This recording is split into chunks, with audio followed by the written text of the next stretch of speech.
Welcome to our Academic Skills video series, hosted by me, your favourite librarian. This video is going to look at how we can undertake the most effective revision, as well as ensuring that we have enough time to complete everything we want through the use of a revision plan. As I mentioned, we are first going to look at why not all revision techniques are equal. You may well have revised for your GCSEs using a variety of different techniques, so we're going to think if these are still the best approaches for A-level. You may well have also heard the terms active and passive thrown around in relation to revision, so we will take a closer look at what those mean with examples. We are also going to look at how you can create a revision plan for both during term time as well as the holidays or study leave. A thing to note here is that we are not going to make a plan which means you never have time to do anything other than revise. That would not be great. Okay, ready to start honing your revision skills? Then let's get this show on the road. Your brain is a rather wonderful thing. Now, I'm not going to do a deep dive here into the science of the brain, but it is useful for us to think a little bit more about this organ in relation to revision. Firstly, how do we remember things? Well, in short, through recalling and reordering information. Why do you remember your favourite song lyrics so well? Because you have listened to this song multiple times, as well as singing along, maybe posting the lyrics as a caption, sending them in a message to a friend, or writing those lyrics down somewhere else. Your brain has therefore been exposed to this information many times, as well as recalling and reordering it when you want to use those lyrics. This is what essentially has made it stick. This is therefore what we want to ensure that our revision does, that it allows our brain to recall information and then reorder this information to make it stick. We want to ensure that our brain has all the knowledge we need securely stored on file. Now, a little note here on other things we need to consider with revision, which may seem slightly off topic, but are very important. Your brain needs rest, your brain needs good nutrition, and your brain needs joy. This is why when we create a revision plan, we make sure time is blocked out for sleeping and downtime, as well as spending time with friends and family. When you are revising for long blocks of time, especially over study leave, it can be easy to fall into the trap of trying to fuel your brain through energy drinks, crisps, and sugar. Sadly, this is an unhelpful combo and will leave your brain struggling to recall and reorganize information as it doesn't have the fuel it needs. Make sure you keep up with your eating and that you're eating the good stuff to keep your brain ticking over nicely. Also, your brain dislikes being dehydrated, so don't solely sip black coffee all day. Make water your go-to hydration.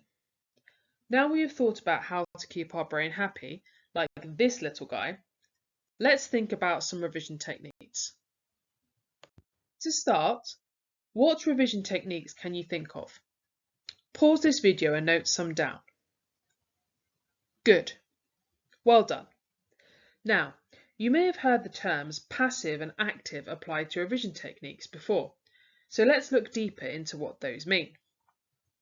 Passive revision techniques don't aid recall. They don't make you revisit and pull back past learning. They also don't encourage and allow your brain to reorganize and manipulate information. These are often the techniques that are easiest and, dare I say, enjoyable to do.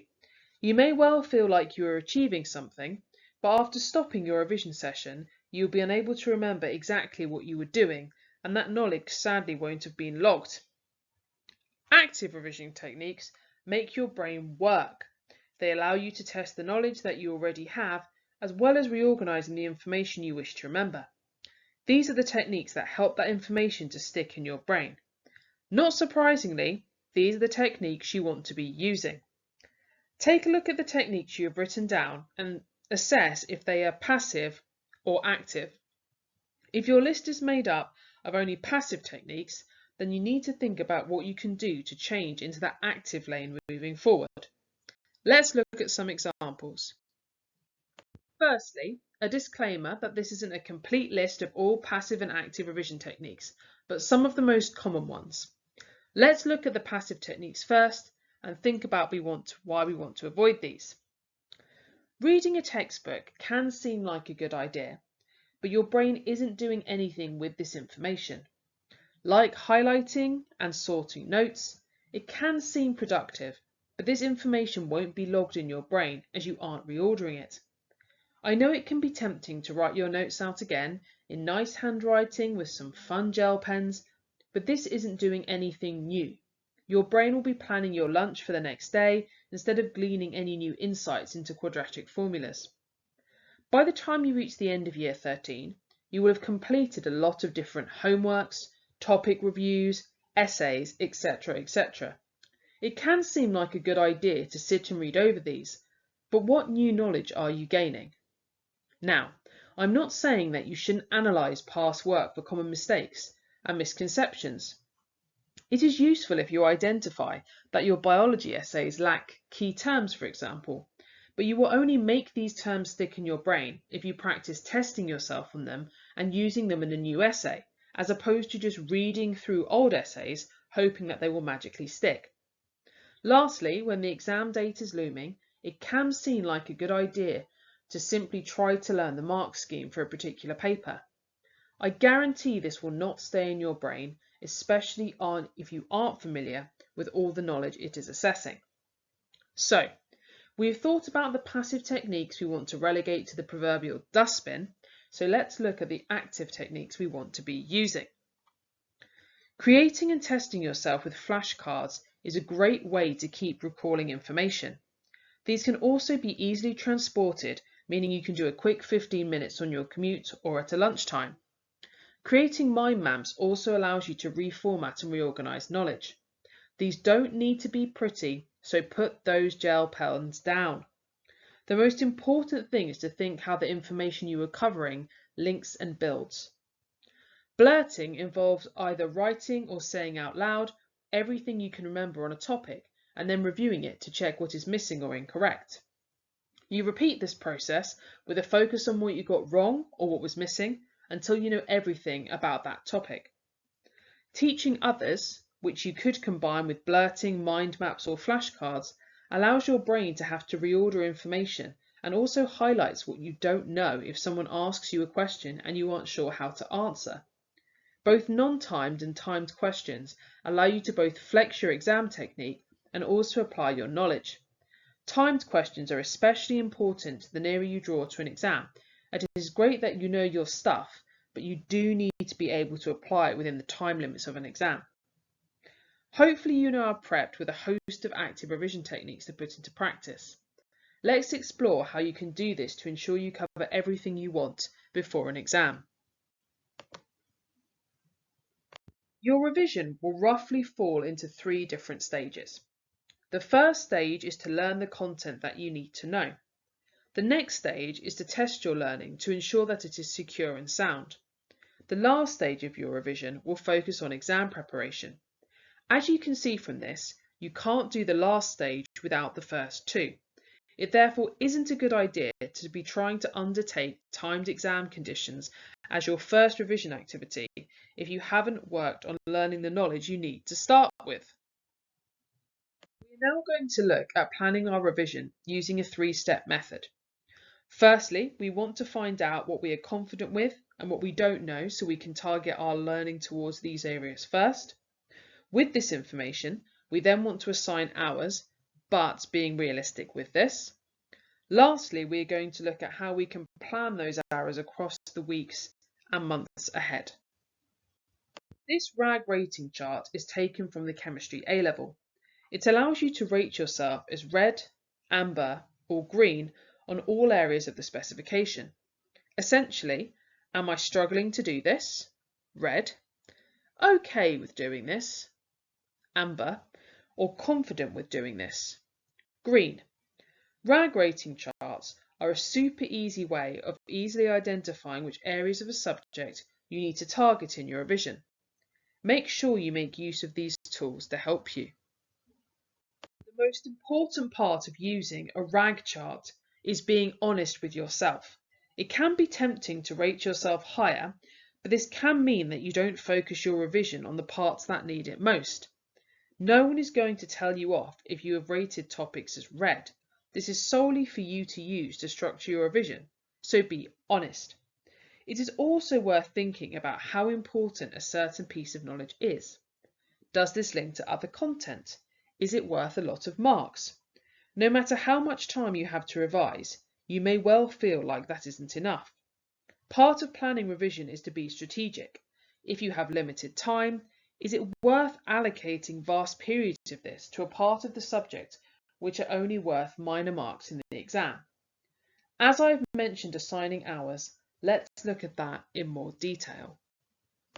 Just as I previously said you need to be honest with your RAG ratings, you also need to be honest with the number of hours you are assigning. As we established, your brain needs downtime, so it isn't feasible to add back-to-back revision for 8 hours solidly.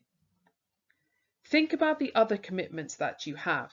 When creating a revision planner, there isn't a lot of point recording you are going to knuckle down with Spanish revision on a Sunday morning, when this is when you have your part-time job every week. It can be really valuable here when planning revision up to an exam period to look at what other commitments you have, both inside and out of school in this time.